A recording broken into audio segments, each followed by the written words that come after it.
How's it going, YouTube? And welcome back to My Comic Life, where this is a brand new series that I've started with last issue, or last episode, with too many comics. Now, this is a stack of comics that came out for March 6th, and I know what you're thinking. David, it is right now, what? It's May? And you're talking about books that came out in March? I've had so much work, and I've just have been piling up all these different books, and I finally feel like I now have time to try to catch up as much as possible. And I thought I could not talk about these books, but because almost all of them are independent books, it gives me the benefit of telling you guys what's good. And most likely you guys are not reading these books, but because there's some really good gems in here, hopefully you hear about me talking about these books and you're like, I need to go and try to find these books any way possible. Digital, try and look for them online, because a lot of these books are really hard to find at your local comic book shop. So this is going to be a countdown.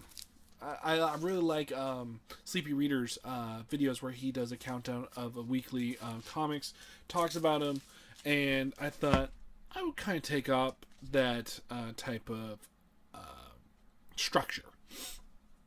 So here's 21 books, and here's my least favorite out of this bunch.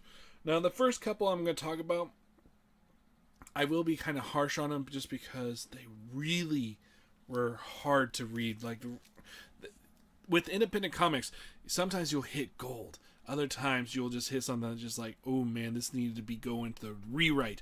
And God of Bad Men was a book, when I heard about the title, I was just like, wow, this sounds like a really awesome book.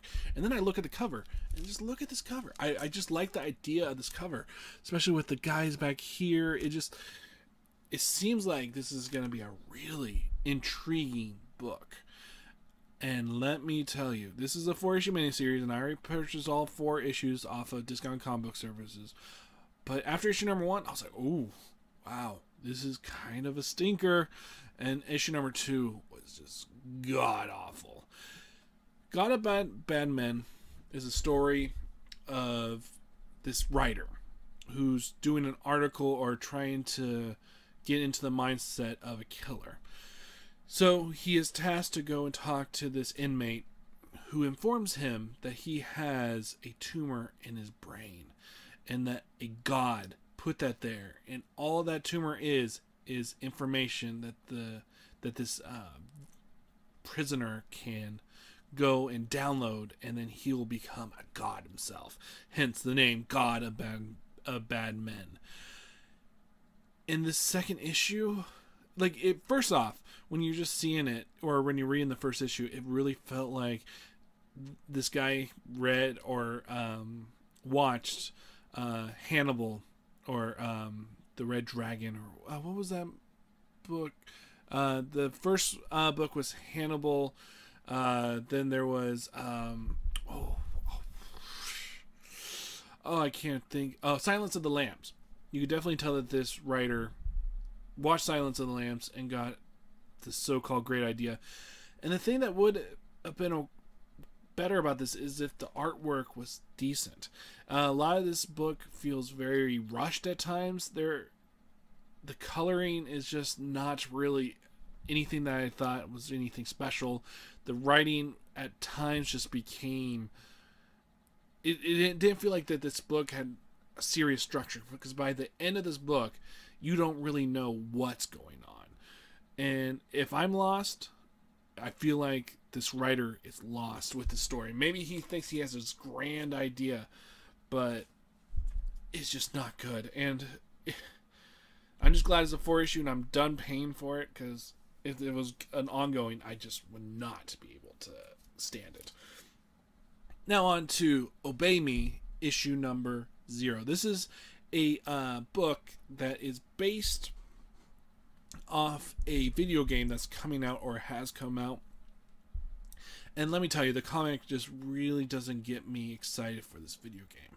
It does a lot to show off our main character's movesets, but other than that, it was just not really all that good. We have our female antagonist who is tasked by the devil, or a demon, to go and get souls of men who have wagered their soul, and it's time for them to pay for their whatever they got from that demon. And she goes after the soul. She sucks the soul in, kind of like a Ghostbusters type of situation, and blood and mayhem ensues. I really wish that the writing in here was stronger than what it is. It really seems very simplistic and just very nothing really to it. The artwork in here is very simplistic as well. The coloring is just, there was nothing in here that felt like I needed to keep on reading this comic. It just, nothing really. I'm surprised that this wasn't the worst book, but God of Bad Men and Obey Me, definitely two of the worst books that I read this year. And it just wasn't anything that made me go, oh, I need to pick up the next issue. But I did pick up, I had to pick up issue number 1 once it came out, because my comic book shop, that's why I'm now getting stuff on Discount Comic Service more, is because if I am picking up these independent comics and I don't like them and I drop them from my pool list, because I am basically the only one picking these books up, I have to pick up, that single issue that they ordered just for me, which I understand, which is okay. So the next book that comes in at issue number, or the ranking number 19, is Nice issue number 4. This is the final issue, or possibly the final issue of this story arc, where the story is following two teams. We got the police squad that's trying to find the hitman and his getaway driver. And it's really a story. The second issue had a really intriguing part where you definitely tell the artist is trying to do some creative panel layouts. Issue number 3 and 4, you kind of don't see those panel layouts anymore.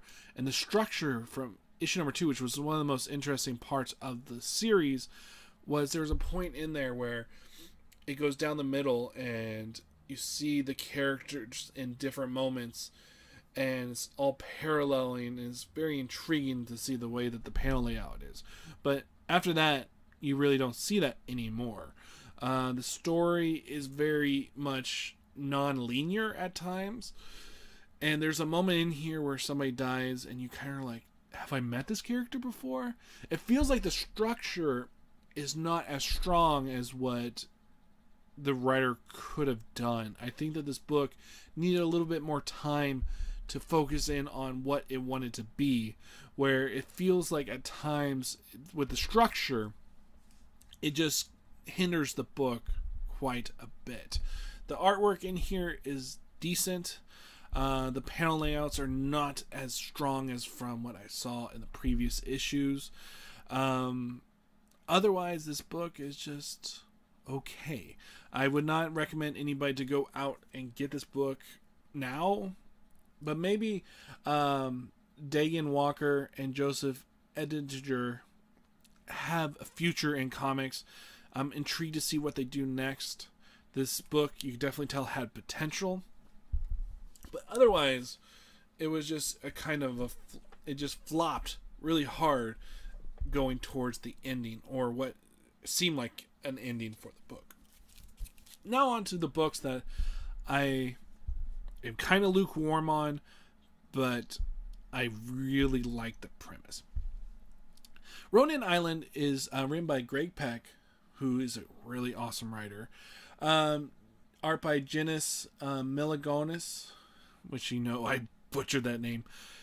And I think is coloring by Irma Nivilla, which I know I definitely butchered that name. The storyline is that Asia has been war-torn, and Koreans, Chinese, Japanese, everybody has come to this island, and they are just one. They are not their homeland. They are islanders. They are something different and independent from their previous homelands. And with that, they're free to do and be whatever they want. And we have our two main characters who are tasked to see who's going to be the Ronin of this island. And a lot of this issue is them doing a race to figure out who's going to be that person. And at times this felt really childish. It's not until the point where the Shogun's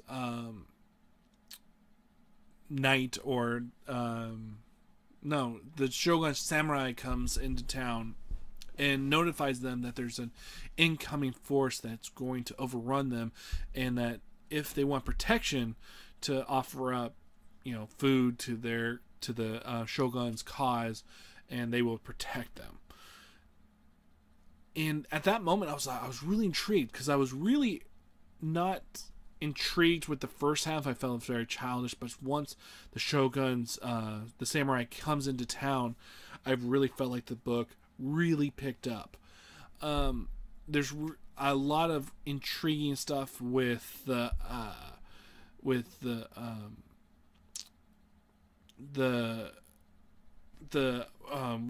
am I trying to say?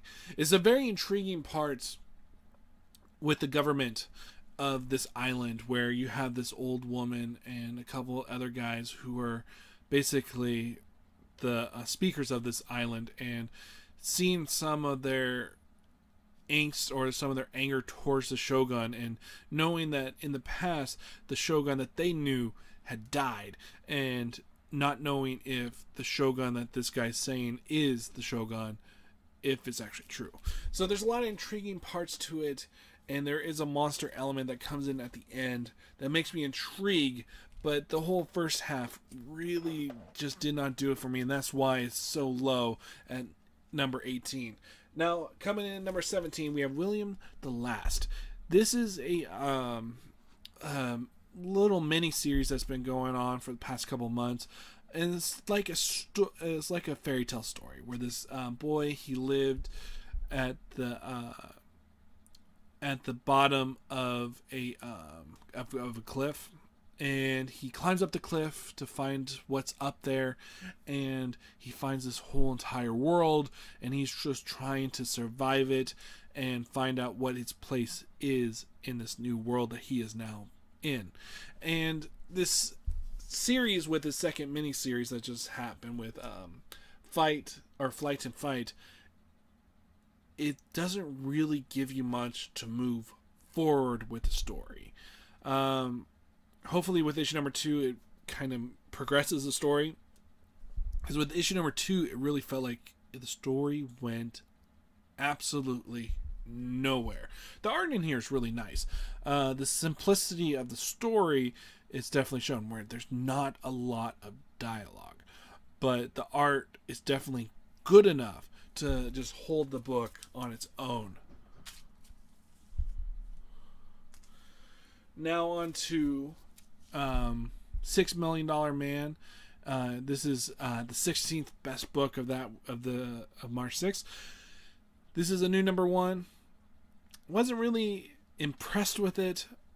It was very much in the vein of the television show back in the day. The writing is pretty cheesy. Our main character is very cheesy, but there is a part of me that just like, this feels like nostalgia, even though I never watched the television show growing up. It was never on Nick at Night or anything like that, but you could definitely feel the love that this writer has for this series, and the art is pretty decent. And I like this idea of this gal. She works for a different government. She finds out that on this island there's a nuke that's going to possibly go and could possibly hit the United States. So she calls the CIA. The CIA brings in our boy $6 Million Man, and calamity and mayhem ensues. But it is very much in a way that's not very serious, but there are some interesting action scenes. But other than that, it just really did not grab me and made me think, with all the books that I pick out, this is probably one of the books I could just drop and not really miss anything. Now on to a Marvel book, which I was really intrigued to read. Cosmic Ghost Rider Destroys Marvel History, issue number 1. This book I love the idea of Cosmic Ghost Rider. I loved what Donny Cates did with Ghost Rider in his miniseries. And then to read this and know it's more Cosmic Ghost Rider, I was really intrigued.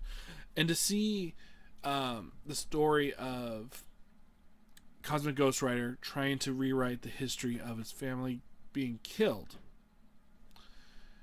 And he goes to his house before the day before his family's murder. And he goes there as the uncle. And when he does this, he gets to interact with his son. And his son is very much this superhero. He's like playing with the Thing action figure with all these different type of things. And the mother decides, oh, I'm going to go do some errands. Can you watch my son? And I thought it was a little strange that, yes, he has told her that I am the uncle of Frank Castle. And yes, I do look like Frank Castle, an older version. So I'm going to just leave you with my son, even though I've never even heard of you. So I was kind of like, okay, there was a little bit of, I had to take myself out of the story a little bit at that point. But I did love the scene where he tells his son, he's like, I'm a superhero too. And he goes into the Cosmic Ghost Rider look, and the boy's just floored. And then it goes into him telling about how he interacted with the Fantastic Four, and it was okay at best. The humor in here can be really forced at times. The art, I thought, at times was pretty good. It did a really good job at mimicking the artwork of the 60s. But after this first issue, I was like, I don't need to read any more of this Cosmic Ghost Rider Destroys Marvel History, and I'll just wait for it to come out on Marvel Unlimited and see what I missed. Now, on to to the 14th best book, Morning in America, issue number 1. This book really takes its time, where we don't really know what the situation is in this town. We follow these groups of girls that are the badass group, and like no one really wants to mess with them. But there's been some kids that have gone missing in this town, and it tries to set up more with the characters, and I really do like this group of 4 girls. I thought they were really intriguing, but it tries to set up them instead of the story, and it was kind of little glimpses of what the story could possibly be. And I have no idea what the skeleton girl has to do with the main story at all, but all I do know is that there's people who have gone missing, and it seems like it's going to be almost like a Paper Girls type of story, but who really knows where they're going to go. The art in here I really did enjoy. It was just that the story truly didn't progress anything. It just tried to take its time and get us to know who our main characters that we're going to be following throughout the story. And for a number 1 issue, it does its job, but it really doesn't make you want to it doesn't really make you have any excitement for the next issue. So I wish that I had a little bit more with the story, but otherwise it was a pretty decent book. Now we're on to like the better books of this week, like the ones I'm really positive. Like there is I have 13 positive books, and starting off with Self-Made, issue number 4. This series, I do feel like it is rushed. I feel like that there was a longer story arc here, but it's just trying to get in with 6 issues. I think this is just a 6-issue miniseries. And we have the story of this gal who works for this video game company creating AI, and she actually creates true artificial intelligence. And this gaming company does not like this for some stupid reason, and they decide to try to destroy the data and the creation of this new creature.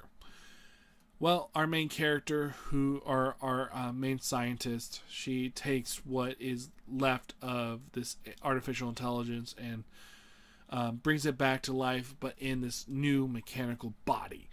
And that was when the book felt super rushed. You have her coming into their world, and she's in this cold body that she just doesn't recognize. She goes outside, she sees the outside world, and one of our main characters decides to take her out amongst the people. And I felt like at that moment, I was like, wow, I feel like we're just like jumping 10 steps here. I mean, we really didn't get to focus on our main character figuring out the world that she's in and what her role is. And we just got her going out into the world and then getting and running with the cops, and all this action scenes ensue that just doesn't really feel like I deserved, or I felt like we deserved to get to the point that we're at with her on the run at this very moment. I felt like it should have took his time a little bit, and I think that the writer in here wanted more issues, but he just got a 6-issue miniseries and it's done. So I like the idea of the story. I like the artwork. I just feel like it's super rushed, especially since I have read or I've heard other people who have talked about this book and who are ahead of me. They also felt the rush, and then I started looking back and I'm like, wow, okay, I really see that this rush was actually happening earlier on, now that I could see that, type of thing happening. And it really started to happen with issue number 4. So I felt with issue 1, 2, and 3, it had a really good pace to get to the point that we were at. And then it felt like, it's like, all right, we got to take the story, and now we got to cram it into this shorter part. But good book, nonetheless. Just not something, I think that there was more to it. It could have more potential. Now on to our number 12 book for the week, Meet the Skrulls. This book I was really intrigued to read, and I'm really happy to finally read it. It's a story of these group of Skrulls that are living amongst humans. I was really hoping that this would be a story of them trying to not to infiltrate the human race and to try to destroy it, but more them just trying to live their life and being a family. You don't really get that. You get to the status quo with the Skrulls, but the artwork in here I really did enjoy, and there were times in there where I do get that feeling of a family unit. I just wish I got a little bit more of it. The artwork in here is really nice. The story seems like it's going to be a really intriguing one. I don't know if I'm going to go back and try to find all the other issues to this series, or just wait for it to come on to Marvel Unlimited. But Meet the Skrulls issue number 1, I felt like there is quite a bit of potential here, and on a day that I don't have a lot of comics and I have a little extra cash, I may go and try to find this series before it comes out on Marvel Unlimited. Because that's the one nice thing. It's like I could test out these books, see if I want to keep on purchasing them day one, or I can go and just wait for it to come out Marvel Unlimited, then basically read it for free, or for the $4.99, $5.99 for the monthly subscription, which is really awesome. I'm able to read a lot more comics that way. And it makes me really glad that I go and pick up all these independent books. Astro Hustle, I talked about this in my last video. Really intriguing book. A lot of awesome ideas until you find out that this book was canceled.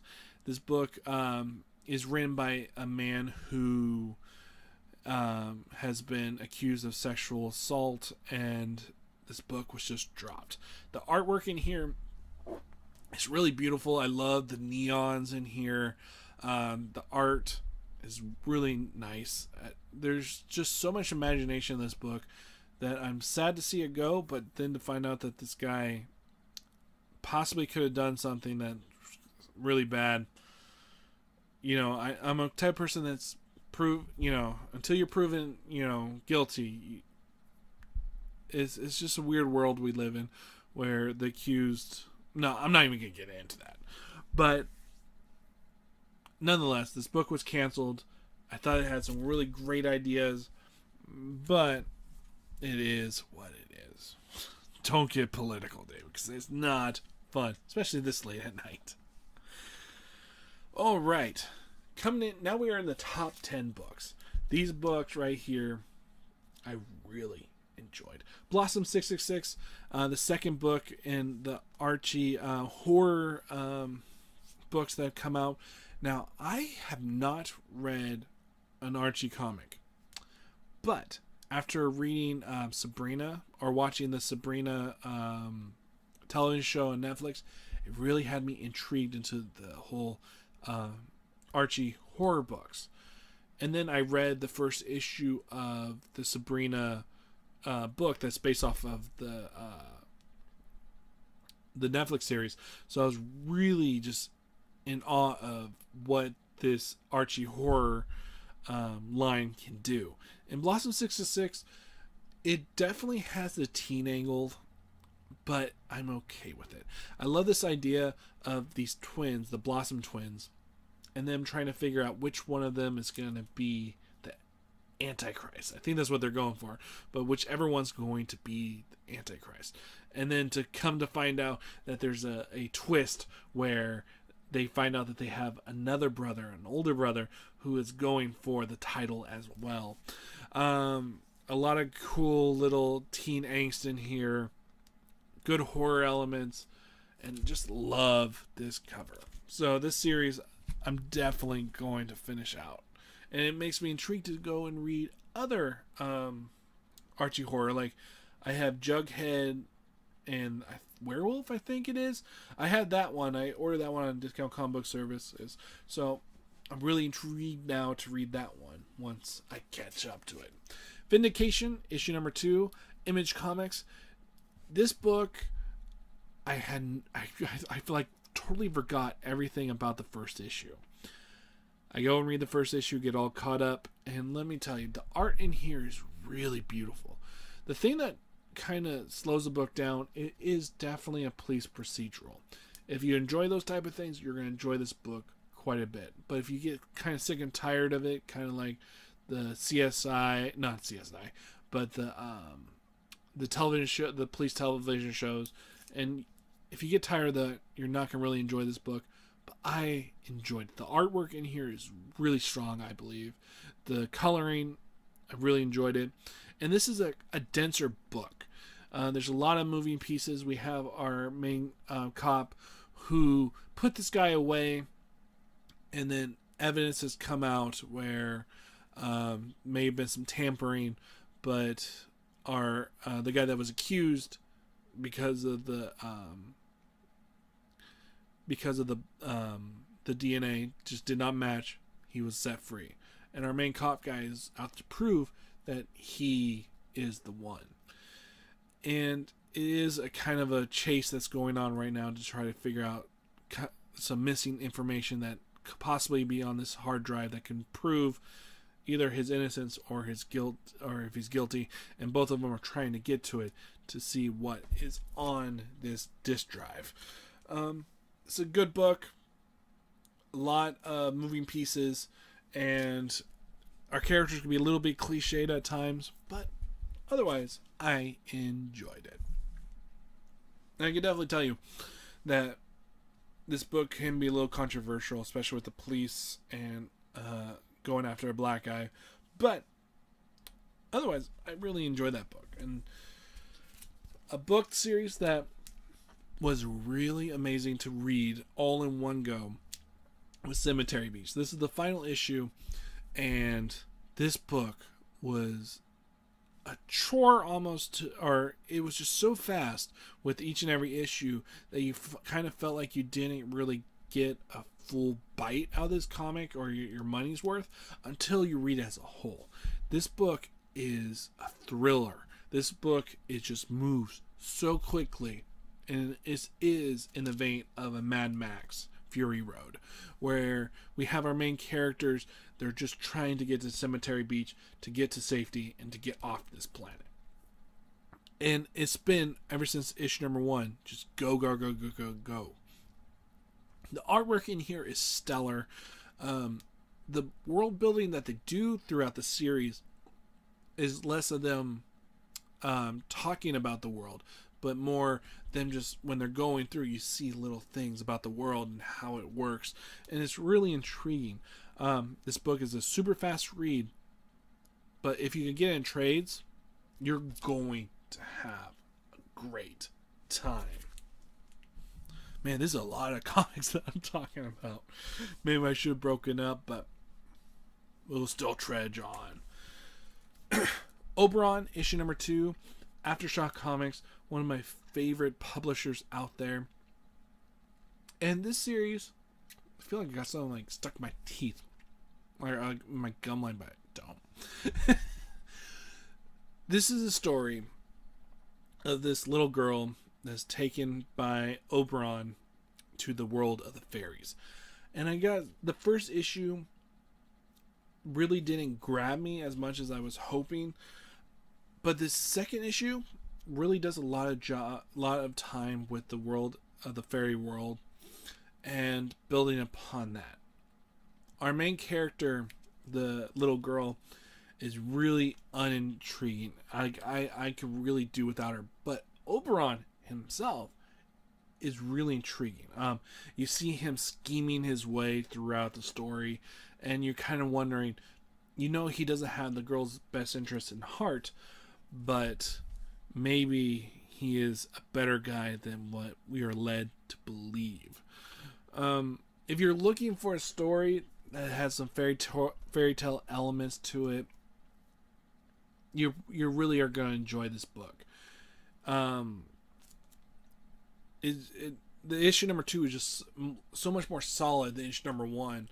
I just wish that this little girl that's our main antagonist, I think, because Oberon seems like the main person, but our going through this world is through her eyes, and I just really don't care for her all that much. She seems just like a regular child, and just like, ooh, what's that? Ooh, what's that? And I'm just like, ugh, can we just move on without her? Because the world of Oberon just seems really intriguing. Now on to The Dreaming, which is my favorite. Either this or Lucifer are my favorite in the Sandman universe world. This book deviates from the whole main saga that's going on with The Dreaming and focuses in on this girl who is talking to patients at a hospital, and it is just really beautifully done. The art in here is not done by the same artist that did the previous 6 issues. I think that they're giving that person a break, or letting that person catch up, and so that because the quality that's in this book, especially in the art department, is some of the best in comics today.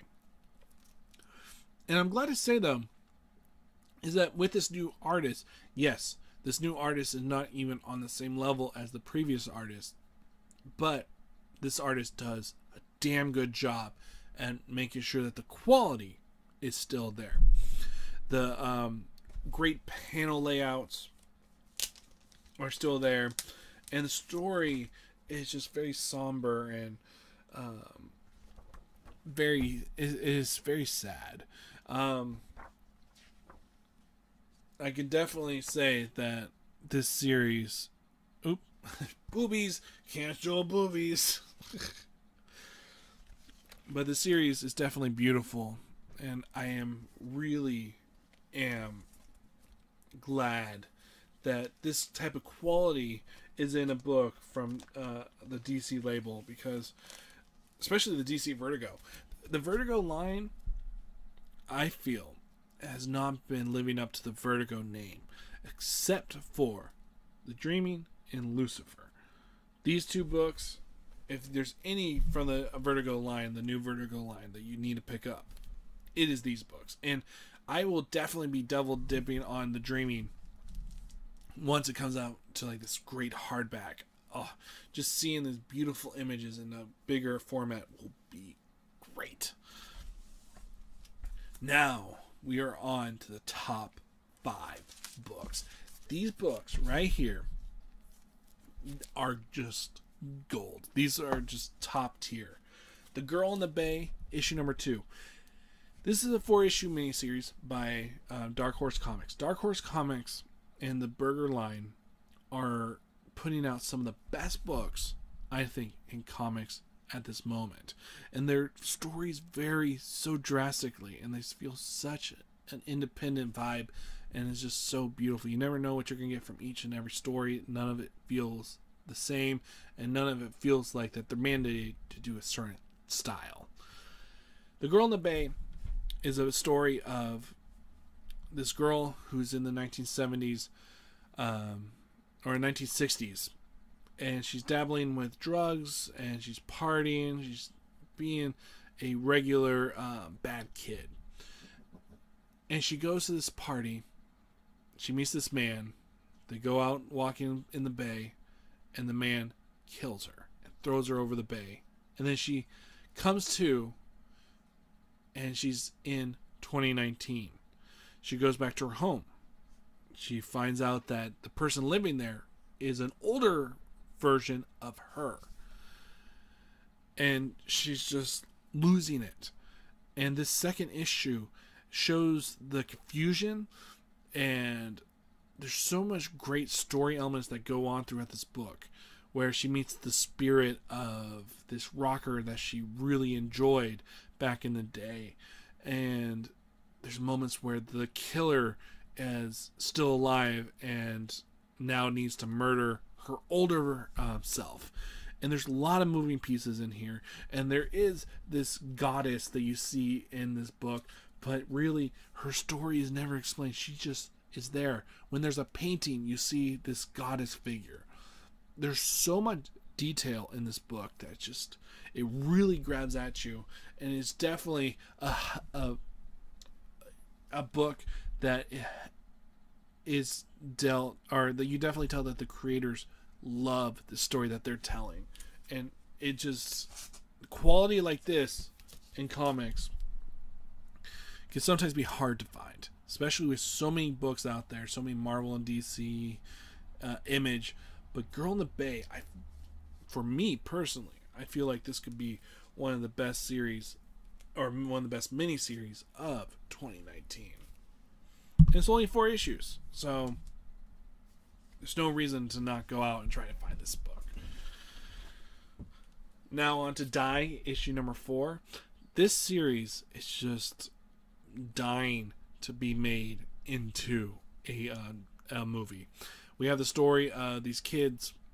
They were playing this dice, or this role-playing game. They got sucked into the world that they were playing in, and they came back to the real world later on in their lives, and one of their party members is still stuck in the world of Die. And then they decide to go back in there as adults in their mid-40s to go and rescue their friend. Come to find out that their friend has taken over the land of Die and is now playing games with them. And this issue really takes time to focus in on our main characters, and it allows the story to really take a breath of fresh air. And there's a really beautiful moment, as you see in here, with our girl with her dog, that if you love dogs, you're going to love this scene. The ending in here really, like, it was like, oh my god, I need to read issue number 5. Issue number 5. I got it with me right now, but I'm going to wait until I get to that week, because I'm gonna do, there's something special about reading a book that came out a certain week and reading all those books, then going on to the next. But Die is such high quality, and like, I'm so happy that I'm able to have the benefit of having a comic book shop that has a whole bunch of the the second printings and third printings of this series, so I've been able to pick up a whole bunch of these really awesome covers for the alternate printings. Now on to the third best book of the month, Red Sonja. Red Sonja, you've heard me talk about it before. This book is so special. If you feel like you're not getting your sword and sandal fix from Conan, from the new Marvel series, Red Sonja is where to go. This character is so badass and so loving that I just have fallen head over heels for this character. The storyline that's being told is that she has been tasked to take over this kingdom and to try to fight off this emperor that's trying to overtake her land. And so she is trying to task a force to go up against this empire. And there's just some great dialogue, great artwork, and just I love this character of Red Sonja, and I am going to try to go find out more issues of her and her adventures, because if they're as good as what's happening here, then I am going to be so happy to go find out more characters, because she's just so there's times where writers try to write strong women characters and it feels sometimes a little bit forced, like they may not really like they're mandated to do this. But with Red Sonja, with this run, this character is just naturally badass, and she has some great lines in here that you just are like, yes, this is a character I would follow into battle. Now on to the top two, and Killmonger, the miniseries, which finished up with issue number 5, is one of the best miniseries I have ever read. This is very much diving deep into the psychology and the first time Killmonger is trying to be who Killmonger becomes later on in life. And you get to see him dealing in the miniseries. You get to see him dealing with the Kingpin and some of the other people in the Marvel universe, and it's just beautiful, absolutely stunning. The artwork, the coloring is just brilliant, and like you just look at the panels and just the color, it just has this mood to it that just is beautiful. And like when I think of books that should win awards, this is the type of book that should. This goes far beyond the things that you would see in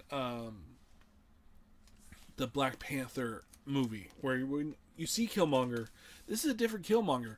But if they ever went and did a mini series or a little mini television series and got Michael B. Jordan, which would be really hard to do, but to get Michael B. Jordan back as Killmonger and talk about his earlier life, this would be a tremendous way to go. Now on to the only book that I gave a 10 out of 10 to. And I really don't like this cover, but this is the only cover that they had for this issue at my comic book store, and that's The Green Lantern, issue number 5, by Grant Morrison and Ian Sharp. This book is brilliant. When you hear Grant Morrison talk about this series and how he didn't want to do it, but then as he was talking to Dan DiDio about his ideas of what he would want to, or what he would do with the Green Lantern series, it was very much a police procedural.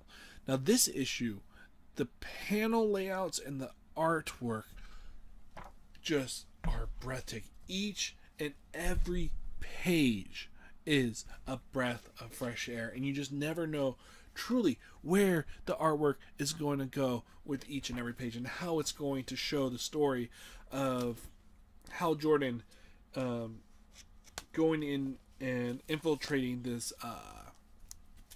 vampire group, and he's trying to destroy, or the Green Lanterns have told Hal Jordan, you're going to go and you're infiltrate this group, and we'll disavow you if you get caught, but we want you to go and infiltrate this group and do whatever you need to do to find out if they have this certain type of weapon that could be devastating for the whole entire universe. And at the end of him going through all these trials, the ending is just like, where this book has a character that we know from years and years of history gets caught, and Hal Jordan is tasked to kill him. And with how this book series is going, I truly don't know if they're actually going to go with it, but most likely he'll try to sly his way out of this situation. But if they actually go with it, that would be really awesome to see if he'll kill this character. But the Green Lantern is just breathtaking. It's like DC is not mandating them to put in certain characters or to do a certain style. It feels like Grant Morrison is unhinged and has a story that just, with each and every issue, you could go and pick it up at any moment and not have to worry about the issues that came before it. Now, yes, there are times where little things will start to come back with in a certain issue, but each issue feels like its own independent thing, and you can pick it up at any time. So that was it. That was 21 books I just talked about. I talked for 46 minutes. Whew, this is easily my longest video, but it's fun doing this. Hopefully soon I will be all caught up. I will do another video once I get done with week 2 of March, talk about those books. But until then, my name is David, and I'll talk to you guys next time on My Comic Life, and I have way too many comics. See you guys